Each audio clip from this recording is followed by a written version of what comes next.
හරි පුතේ. වාහන ගත්තොත් අපිට ප්‍රධාන වශයෙන් පාරේ දුවන වාහන කොටස් දෙකකට බෙදන්න පුළුවන්.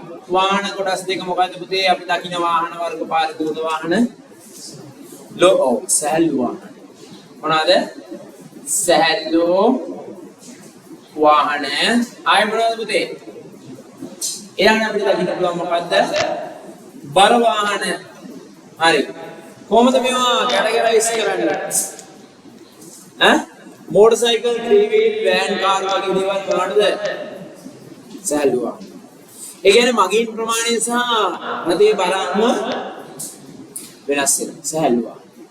ඊළඟට පුතේ බර වාහන. රැගෙන යන බර සහ මගින් ගන්න අනුව.